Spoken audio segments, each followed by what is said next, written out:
Bom dia, boa tarde, boa noite! Ontem foi divulgada a pesquisa de intenção de votos do IPEC, que até as eleições será semanal. Essa pesquisa foi encomendada pela Rede Globo e saiu no Jornal Nacional de ontem à noite.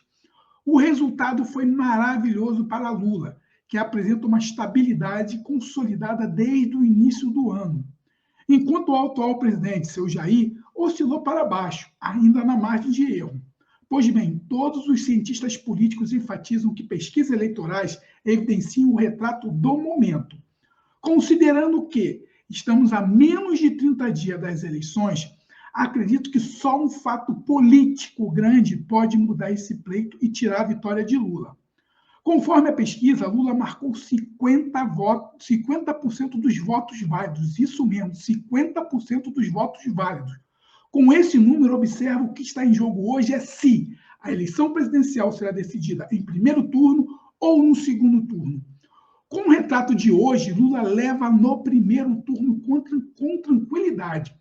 Cabe ressaltar que há algumas observações bem distintas para compreendermos o que poderá acontecer até o dia 2 de outubro.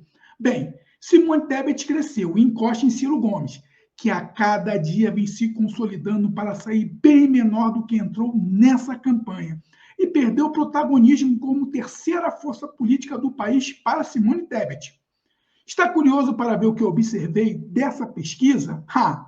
Dá-lhe uma de John Keble agora. Para! E só contarei depois que você der uma pausa bem rápida para se inscrever no canal, curtir esse vídeo e deixar seu comentário.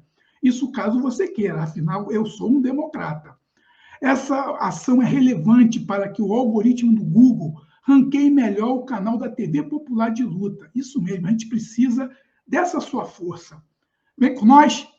Solta a vinheta aí, Tony!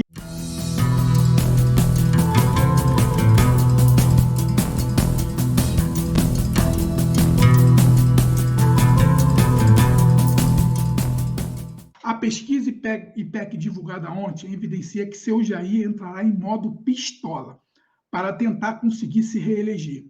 Já Lula vive um momento sólido e vem avançando em todos os recortes que antes eram dominados até pelo seu Jair em alguns segmentos. O IPEC confirmou um cenário de estagnação e queda do seu Jair em relação a Lula, que se mantém na frente das pesquisas e com uma boa margem de diferença. Lula detém 44% dos votos a 31% do seu Jair, uma diferença de 13 pontos percentuais. Porém, a vida do seu Jair não parece fácil. Numa atitude acertada, o ministro do STF, Edson Fachin, estabeleceu limites rígidos para as portarias emitidas pelo governo federal, que flexibilizaram o porte de armas de fogo no país.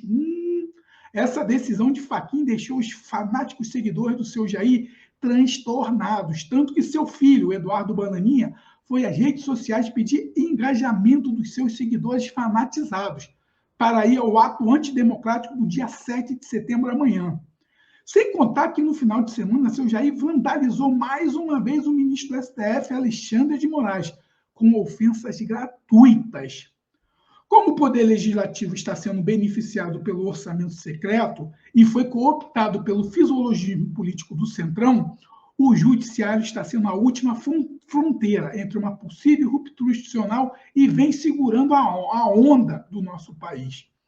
Sem contar os escândalos dos apartamentos e da possibilidade de uma busca e apreensão na casa de pessoas próximas a seu Jair, como noticiou o jornal Estado de São Paulo hoje.